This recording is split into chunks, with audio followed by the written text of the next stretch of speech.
I just want to make sure that there's no confusion. I don't want to paint the member's fence. Thank you. Is not a point of order. But now they've changed. Now they've changed. They'll never do it again, Mr. Speaker. A government that really wants to profess to be new. You know, they're a new government, not new people. It's the same people, but they've changed. They've found religion. Thank you, Mr. Speaker. Well, what is going on here? We have a 10-year-old government that is neck deep in corruption, and it's another week, another Auditor General's report denouncing the actions of this government. A government that really wants to profess to be new. You know, they're a new government, not new people. It's the same people, but they've changed. They've found religion. You know, they're going to do things differently from now on. This same group of people, Mr. Speaker, as this motion will demonstrate, they have an opportunity to demonstrate the genuineness of their conversion. We have made it easy for them today. We put forward a motion that they can vote for, which will show that they are, in fact, different from the way they were before. This is their opportunity. How helpful we are as the Conservative opposition. We are giving them an opportunity to demonstrate the sincerity of their apparent conversion by voting in favor of this motion. So, Mr. Speaker, a little bit of background for those who are just joining us. Today we are debating a motion from the Conservative Party, the Conservative opposition, that calls on the government to demand the return of money that was improperly taken by GCStrategies. Now, GCStrategies is a two-person company that has gotten tens of millions of taxpayers' dollars.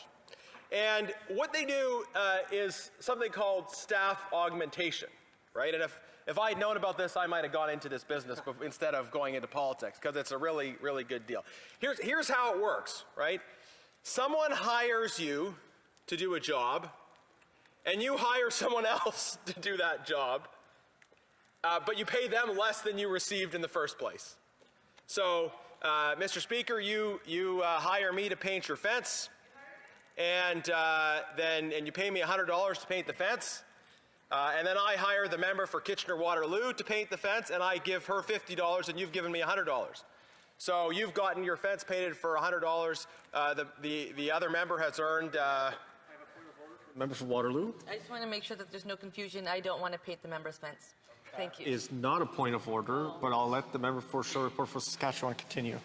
Mr. Speaker, it is a hypothetical and a ridiculous hypothetical, but ridiculous hypotheticals are required to demonstrate what has actually gone on in government procurement. So you hire me for $100 to paint the fence. I hire someone else for $50 to paint the fence. I collect $50 for doing, you guessed it, nothing. Nothing. And if this happens over and over again to the tune of tens of millions of dollars, you get kind of a sense of the procurement system that has been operating under this government. You have, we're talking about GCStrategies today, but it's important for you and for people at home to understand that there are hundreds of companies that do staff augmentation work in the IT space alone. So you have these two guys working out of the basement that they've got a great business model, right? They get contracts, they hire someone else to do the work, and they collect a massive fee in the middle. But it's not only Christian Firth and Darren Anthony that are doing this work at GCStrategies, this work. There are hundreds of companies doing staff augmentation for the federal government in IT alone. This is a profoundly broken system. And what it comes from is, so first the government makes procurement so complicated, so unwieldy, that almost nobody can understand it. And then you have people who position themselves as experts in nothing except getting contracts. In other words, they're people who understand how to they have the relationships, they have the access, they know how to host the right whiskey tastings for the right people, right? That's a real thing that happened.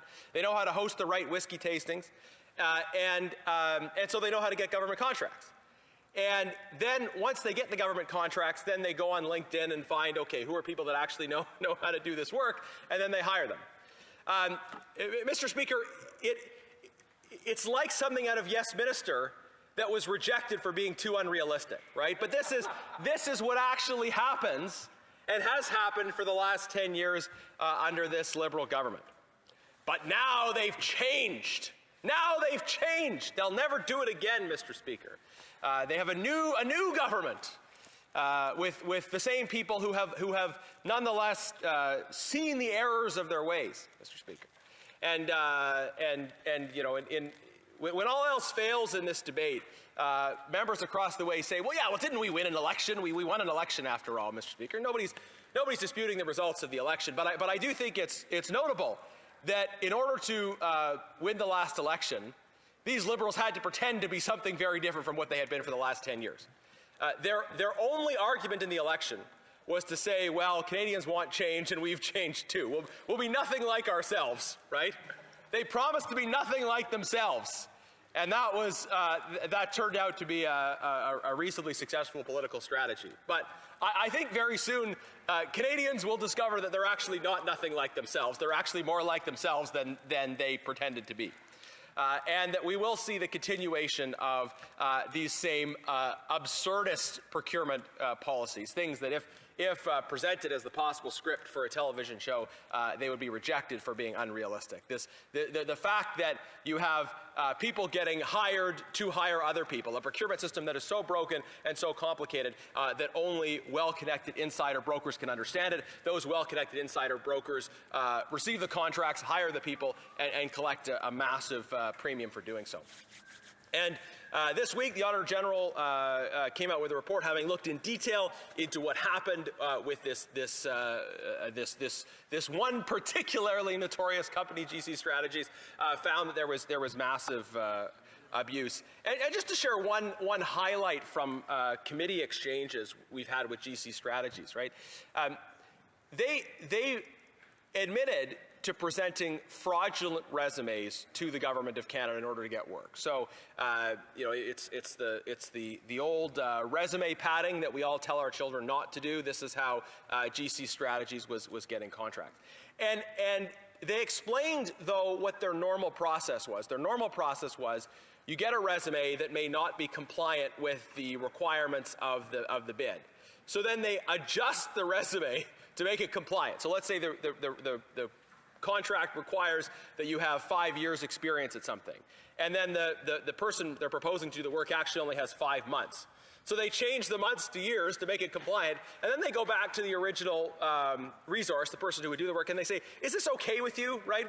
We changed the numbers here, is that okay with you? But in one case, they forgot to consult the resource before they changed those numbers, and so that's where they got caught out because the resource called them out for it. But Christian Firth, when he before committee, he admitted that it was a standard part of their process, that they adjust people's resumes to make them line up with the expectations of the contract and then check in to see if it was okay. Again, if this was a pitch for a Yes Minister show, they would reject it for being unrealistic. But this is par for the course in the broken procurement system with the Liberals. And so in order to cover for this, they cycle through these different procurement ministers. It's the same people kind of cycled around. Oh, it's a new minister. It's a new minister. Every 6 months almost on procurement, it's been a new minister who is not responsible for anything that was previously done. Meanwhile, the previous minister goes on to remain in some influential role in this government. It's farce, it's tragedy, and Canadian taxpayers are getting abused as a result of it. But they profess to be a new government. They've changed, Mr. Speaker. So as I said, today is their opportunity. We have put forward a motion that says GCStrategies should be banned from ever getting government contracts, and they should pay the money back. Not that difficult. If you abuse contracting rules, if you falsify resumes, if you don't actually do work, then you should pay back the money that you took from taxpayers. If our friends across the way have truly changed, they should vote for this motion. It would be a great demonstration, not just if they vote for it, mind you, if they actually followed through on it, because sometimes we've had instances where they vote for motions and then don't follow through on it. This is their opportunity to vote for the motion and then to act on the motion. And so we've been asking them today, are they prepared to vote in favor of this motion? And they're trying to fill this debate with kind of the great fog of nonsense and distraction, and I welcome the member for Winnipeg North. I'm looking forward to receiving that gust of fog. But my question for them is, will they support our motion to pay the money back? If they are the new Liberal Party, then I think they would vote for this motion to order the money back. If they are voting against this motion, then it will demonstrate, of course, that they are the same old Liberals, unchanged as they have always been. Questions et commentaires. Questions and comments. The member for Waterloo. Thank you, Mr. Speaker. I know the member wanted to hear from one of my dear colleagues, and hopefully there'll be enough time. I listened to the member's comments, and I hear what he's saying, and I really do appreciate the fact that he recognizes that Canadians made a decision on April 28th and that he accepts the decision that he made. What's interesting to me is that we do have a new government. There is a new government transformation. There is new processes in place. There is a desire to want to do better, to really ensure that we have one Canadian economy and that we're fighting for Canadians. What I hear from the member is really a professional opposition member with 10 years experience. I don't doubt he's had any other job that he's done for 10 years. So I would like to hear from that member, how can we as a government and as all members elected to this place work together to ensure that we are delivering results for more Canadians rather than just the same old spiel from the Conservatives? Thank you, Mr. Speaker. The member for Sherwood-Port for Saskatchewan.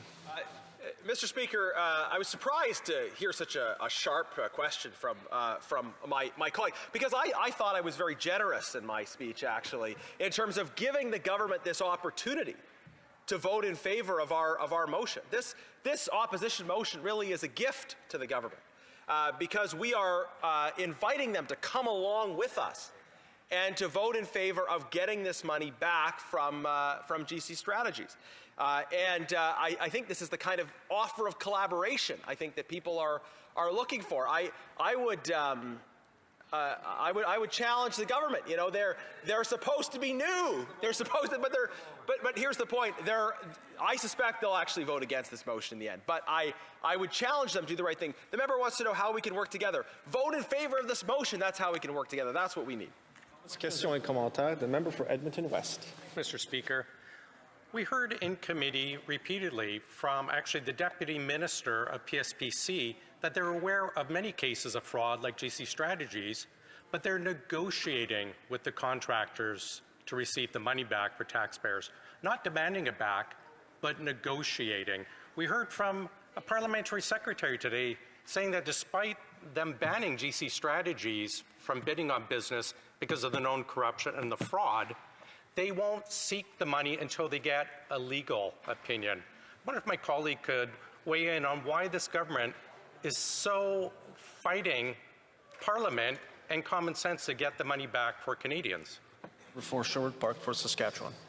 You know, Mr. Speaker, it underlines, this question underlines the problem with this government in terms of whose side they really are on. Because compare the way they treat elite insiders who have abused the rules and taken money from taxpayers versus what would happen to everyday Canadians who might have a dispute with CRA, for example, about what is owed.